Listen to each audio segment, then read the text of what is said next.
अस्सलाम वालेकुम students, welcome to the online class of F and अलगाम। आजकल हम पढ़ रहे प्रोबेबिलिटी में एक्सरसाइज नंबर 15.1। आज हम इस एक्सरसाइज का क्वेश्चन नंबर 3 करेंगे। क्वेश्चन नंबर 3 है रेफर टू एग्जाम्पल 5। देखिए आपकी बुक पर जो सेक्शन 14.4 है उसमें एक एग्जाम्पल है, एग्जाम्पल 5। उसमें यह है कि जो एक ग्राफ दिया हुआ है और इस ग्राफ में दिया कि भाई किस मंथ में कितने स्टूडेंट्स या कितने बच्चे पैदा हुए। बल्कि स्टूडेंट्स एक क्लास में स्टूडेंट्स है, उन स्टूडेंट्स में कितने बच्चे, जनवरी में कितने बच्चे पैदा हुए, फरवरी में कितने बच्चे पैदा हुए, मार्च में कितने बच्चे पैदा हुए एंड सो ऑन। तो इस एग्जांपल पर आपको बोलना है find the probability that a student of the class was born in August. ठीक है, तो बेटा हमें प्रोबेबिलिटी निकालने की इन बच्चों में से what is the probability that the student born was in the month of August. देखिए हम ऐसा करेंगे, let E is the event, let E is the event that the student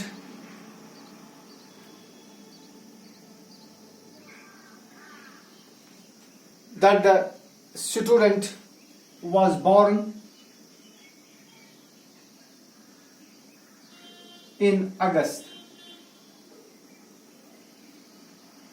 देखिए बेटा, अगर आप वहां देखेंगे, ऑब्जर्व करेंगे इस ग्राफ में, आप देखेंगे जो ऐसे स्टूडेंट्स है जो अगस्त में पैदा हुए, that is number of the event, number of the students who are born in the month of August. क्योंकि इस इवेंट को हमने रिप्रेजेंट किया ई से, तो हम लिखेंगे नंबर ऑफ ई। अब ग्राफ में देखिए ऐसे 6 स्टूडेंट्स है, कितने 6 स्टूडेंट्स। और इसमें जो टोटल नंबर ऑफ स्टूडेंट्स है, टोटल नंबर ऑफ स्टूडेंट्स जो इस क्लास में है, टोटल नंबर ऑफ स्टूडेंट्स जिसको हम कहेंगे नंबर ऑफ ए, या जिसको हम एस भी लिख सकते हैं, पूरी स्पेस को हम एस भी लिखते हैं और ए भी लिखते हैं। तो इस क्लास में जो नंबर ऑफ स्टूडेंट्स है वो कितना है, that is given to be 40। ठीक है ना, हेंस प्रोबेबिलिटी ऑफ ई, क्योंकि ई हमने रखा है event, that the student born was in the August, so it is equal to number of E divided by number of A, which is equal to 6 divided by 40। आप cancellation भी कर सकते हैं, 2 3 are 6, 2 20s are 40, so the probability is 3/20। ठीक है, अब यहां पर आपके लिए होमवर्क है, आपके लिए मैं होमवर्क रखूंगा इसी क्वेश्चन पर। आप लिखेंगे find the probability, find the probability that the student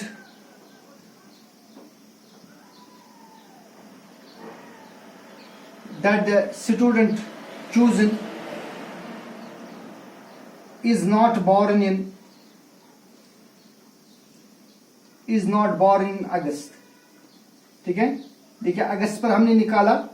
अब आपको क्या करना है, अब आपको हमने निकालना प्रोबेबिलिटी ऑफ ई, अब आपको निकालनी है प्रोबेबिलिटी ऑफ नॉट ई। ये आपके लिए होमवर्क हो, ठीक है, शाबाश। फिर इसमें नेक्स्ट क्वेश्चन है 3 कॉइन्स और टॉस्ड साइमल्टेनियसली 200 टाइम्स। देखिए बेटा हमारे पास 3 कॉइन्स, ठीक है ना, ये तीनों कॉइन्स एक साथ टॉस की जा रही है। कितनी बार, 200 बार। 3 स्टूडेंट्स है, उनके पास कॉइन्स है, तीनों ने एक साथ कॉइन को उछाला, फिर दूसरी बार तीनों ने एक साथ कॉइन को उछाला, फिर तीसरी बार। इसी तरह ये कॉइन, ये 3 कॉइन्स 200 बार इनको उछाला जा रहा है। ठीक है ना, और वहां जो डेटा मिल रहा है वो इस तरह है 23 टाइम्स ऐसा हुआ कि तीनों कॉइन्स का हेड निकला, 72 टाइम्स ऐसा हुआ कि सिर्फ 2 कॉइन्स में हेड निकला, यानी एक कॉइन में फिर टेल निकला हो। 77 टाइम्स सिर्फ एक ही हेड निकला, दैट मीन्स 2 बार टेल निकला होगा, और 28 टाइम्स कोई हेड नहीं निकला। If the 3 coins are simultaneously tossed again, अब अगर इनको फिर से हम टॉस करेंगे, then we have to find the probability of two heads coming up.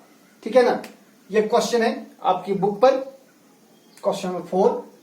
देखिए बेटा, we have to find probability that two heads come up. So let us suppose that E is the event, let E is the event that two heads come up। ठीक है ना, so therefore what are the number of favorable outcomes to E, the number of favorable outcomes, जिसको हम NE भी लिख सकते हैं। तो आप देखेंगे कितने बार जो इस तरह के जो है फेवरेबल आउटकम्स है, दे आर 72।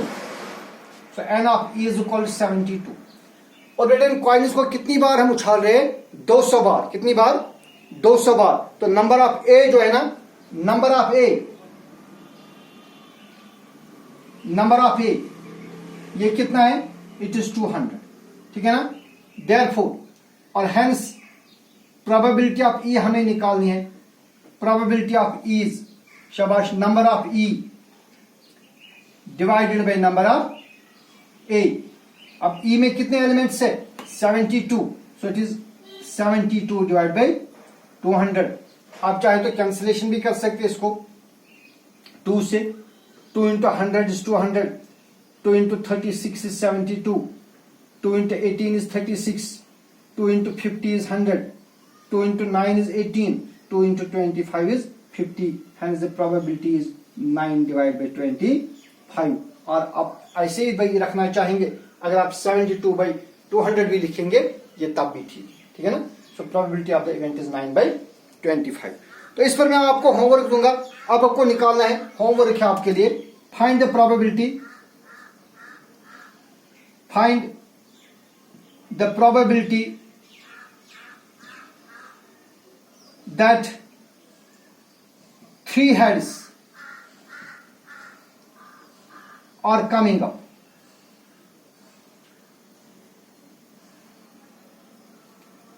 तीन हेड्स निकल रहे हैं, आपको इसकी प्रोबेबिलिटी निकालनी है कि अगर 3 हेड्स निकल रहे तो इसकी प्रोबेबिलिटी क्या है। ठीक है ना, शब। फिर इसमें इसी तरह है next question, question number 5। Question number 5 है, एन ऑर्गेनाइजेशन सिलेक्टेड 2400 फैमिलीज। एक ऑर्गेनाइजेशन है, ये 2400 फैमिलीज पर एक सर्वे कर रही है at random and surveyed them to determine a relationship between income level and the number of vehicles in family. तो बेटा ये इस पर सर्वे हो रही है कि एक फैमिली में उनकी इनकम कितनी है और इस फैमिलीज में कितनी व्हीकल्स है, कितनी गाड़ियां हैं उनके घरों में। और यहां पर जो डेटा है ना वो इस तरह है, जिन फैमिलीज की इनकम लेस देन 7000, जिन फैमिलीज की इनकम कितनी है? Less than 7000। ऐसी फैमिलीज 10 फैमिलीज ऐसी है जिनके पास कोई गाड़ी नहीं। 160 families have 1 vehicle, 25 families have 2 vehicles and there is 0 family which have more than 2 vehicles. इसी तरह जिनकी इनकम 7000 to 10000 है, जिनकी इनकम कितनी है? 7000 to 10000, वहां इस तरह की 0 फैमिली है, यानी कोई भी फैमिली ऐसी नहीं जिनको गाड़ी है नहीं। 305 फैमिलीज ऐसी है जिनके पास एक गाड़ी है, 27 फैमिलीज के पास 2 गाड़ियां हैं और 2 फैमिलीज ऐसे जिनके पास 2 से ज्यादा गाड़ियां, 3, 4 वगैरह। इसी तरह एक डेटा यहां पर दिया है। Suppose a family is chosen at random, find the probability. अब बेटा यहां पर बहुत सारी इवेंट्स है, इनकी हमें प्रोबेबिलिटी निकालनी। So we have given here number of families surveyed. It is question number 5।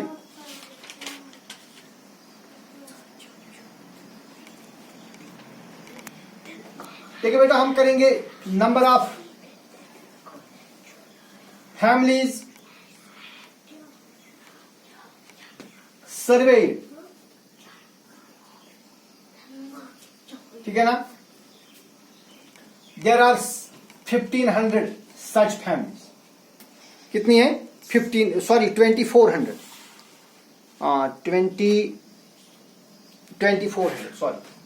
2400। इसको हम रिप्रेजेंट करेंगे ए से, और कोई एस से भी रिप्रेजेंट कर सकता है, तो उसको हम लिखेंगे एन ऑफ ई। अब हमें देखना है that the family chosen has earning 10,000 to 13,000 per month and owing exactly 2 vehicles। देखिए अब इस तरह लिखेंगे, late E1 is the event that the family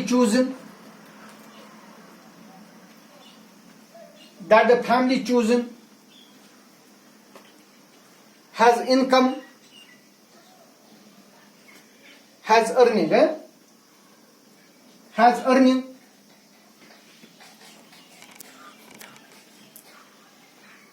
rupees 10,000 to 13,000 to rupees 13,000 and owing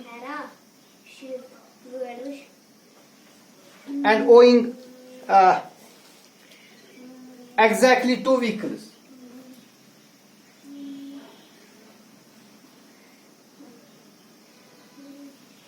तो बेटा आप देखेंगे इस तरह की कितनी फैमिलीज हैं, जिन फैमिलीज की अर्निंग 10,000 से लेकर 13,000 तक, और इनके घर में एग्जैक्टली 2 व्हीकल्स है।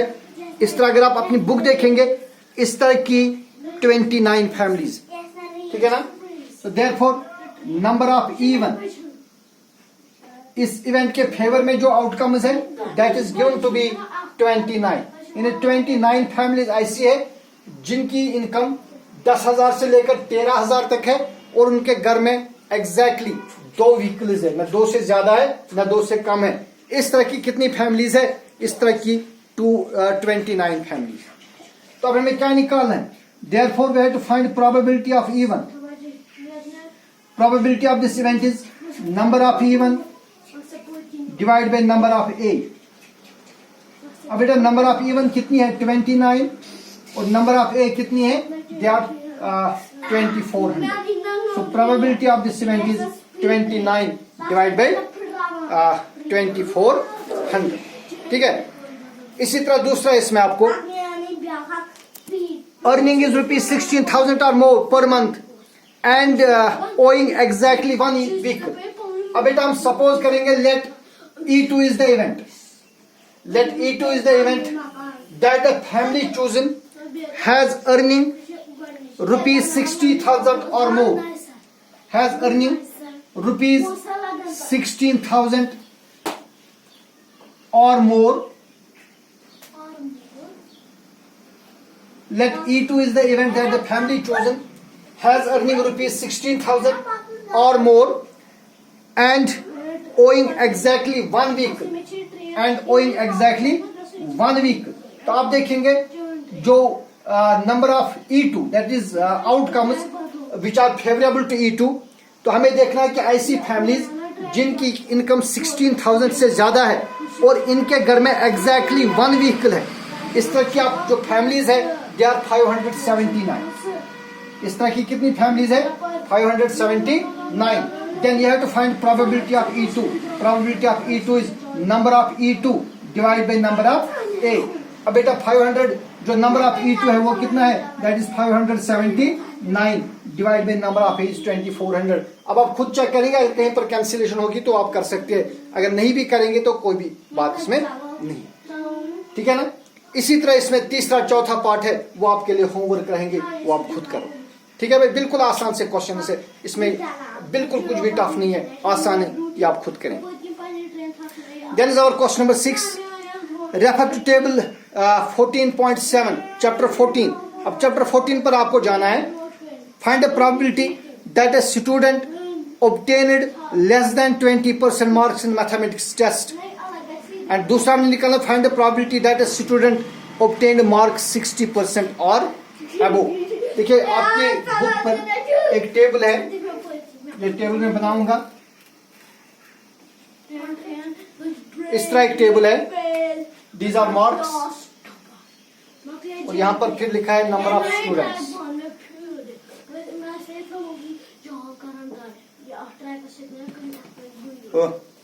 चुप। Marks obtained are 0 to 20। जिन स्टूडेंट्स को मार्क्स आ गए इस तरह के 7 स्टूडेंट्स हैं। जिनको 20 to 20 से 30 मार्क्स आ गए इस तरह के 10 स्टूडेंट्स हैं। जिनको 30 to 40 मार्क्स आ गए इस तरह के भी 10 स्टूडेंट्स हैं। ठीक है जी। फिर 40 to 50 में 20 स्टूडेंट्स हैं। 50 to 60 इसमें भी 20 स्टूडेंट्स हैं। फिर जिनको 60 to 70 आ गए इस तरह के 15 स्टूडेंट्स हैं। जिनको 70 एंड अबव आ गए 70 एंड अबव इस तरह के 8 स्टूडेंट्स हैं और स्टूडेंट्स की कुल तादाद 90। ठीक है ना। एक टेबल है आपकी बुक पर, इट इज इन 14.7 चैप्टर 14 में। तो इसी टेबल पर आपको बताना है find the probability that a student obtained less than 20% marks in mathematics test. देखिए बेटा हम सपोज करेंगे let E1 is the event. Let E1 is the event that the student chosen. Let E1 is the event that the student chosen. That the student chosen. That the student chosen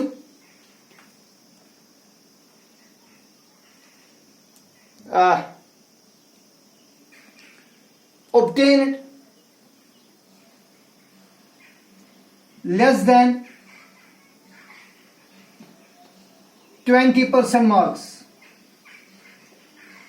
ठीक है ना मेरा। तो आपको क्या करना है, आपको एक ऐसा स्टूडेंट चूज करना है जिसको 20% से कम मार्क्स आ गई। ठीक है ना। तो अब देखेंगे इस तरह के कितने स्टूडेंट्स हैं। देन नंबर ऑफ E1 जो इस तरह के स्टूडेंट्स हैं जिनको 20% से कम आ गई। देखिए भाई ये वाली स्लैब है ना, ये इंटरवल जो है ना, इसमें क्या आता है, इसमें वो मार्क्स आएंगे जो 0 से बड़े होंगे लेकिन 20 से छोटे। क्या आएंगे, जो क्या होंगे 0 से बड़े, मतलब इसमें 1% मार्क्स हो सकता है, 2%, 3%, इवन 19%, 19.5%, लेकिन 20 से कम। ठीक है ना। तो इस तरह के कितने स्टूडेंट हैं, इस तरह के 7 students. So number of E1 is 7। कितने हैं, और टोटल नंबर ऑफ स्टूडेंट्स कितने हैं, दैट इज 90। और number of A that mean इस पूरे स्पेस में कितने स्टूडेंट्स है, दे आर 90। कितने हैं, 90। अब हमें क्या निकालना है, probability of E1। So therefore probability of E1 किसके बराबर होगी, number of E1 divide by number of A। तो नंबर ऑफ E1 कितने हैं, number of E1 is 7, so it is 7/90। So probability of this event is 7/90। इसमें दूसरा part है वो आप खुद करेंगे, आपके लिए होमवर्क है, बिल्कुल इजी सा एक चैप्टर है, इजी क्वेश्चन है। तो बेटा आप इसमें आपको जितने भी क्वेश्चन आएंगे वो आप खुद करिए। जो भी आपको क्वेश्चन टफ लगेगा वो आप मुझसे पूछ सकते हैं, मैं दिखाऊंगा। ठीक है। तो इस तरह से जो आपका ये चैप्टर है, ये चैप्टर खत्म हो गया। लेकिन थोड़ा सा मैं इसमें एक्स्ट्रा एक बात करना चाहूंगा इस चैप्टर से रिलेटेड। जैसे कि मैंने स्पेस बताई आपको, इस स्पेस क्या होती है इस पर मैं बात करूंगा। देखिए जैसे मैंने कहा एक सेट की मैंने इसमें बात कही। देखिए बेटा जो सेट है, सेट का कंसेप्ट इंशाल्लाह आपको 11 से लेना होगा, 11 से पढ़ना होगा। सेट जो है, we define a set as is a well defined collection of different and definite objects which are under our consideration.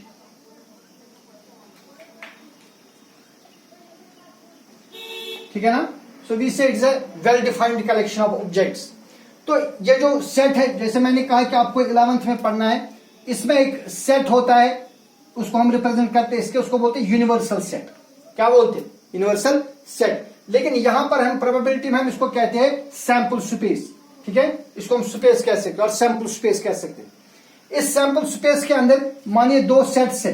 For example ये एक सेट है, सेट ए और ये मानिए दूसरा सेट है सेट बी। अब बेटा देख रहे हैं कि क्या इन दो सेट्स के दरमियान कुछ कॉमन है, इनके दरमियान कुछ भी कॉमन नहीं। अगर मैं अब इस तरह सेट्स लूंगा, ठीक है, इनके दरमियान ये वाला पोर्शन ये कॉमन, और ये पोर्शन जो कॉमन है इनमें, इसी को हम बोलते हैं ए इंटरसेक्शन बी, जो हमने कल बोला था ए इंटरसेक्शन बी, इसको हम बोलते हैं ए इंटरसेक्शन बी। और इन दोनों में ये जो पूरा सेट, अगर हम इसको मिलाएंगे, इसको हम बोलेंगे ए यूनियन बी। क्या बोलेंगे? जो मैंने शेडेड पोर्शन रखा है इसको बोलेंगे intersection of set A and B. और अगर हम दोनों सेट्स लेंगे ना, पूरा ये यहां से यहां तक, इसको हम बोलेंगे ए यूनियन बी। तो ये बात आप याद रखेंगे। इस तरह से हमारा ये चैप्टर खत्म हो गया। इंशाल्लाह कल से हम पढ़ेंगे सर्कल्स। आप मेहनत करिए। अल्लाह हाफिज।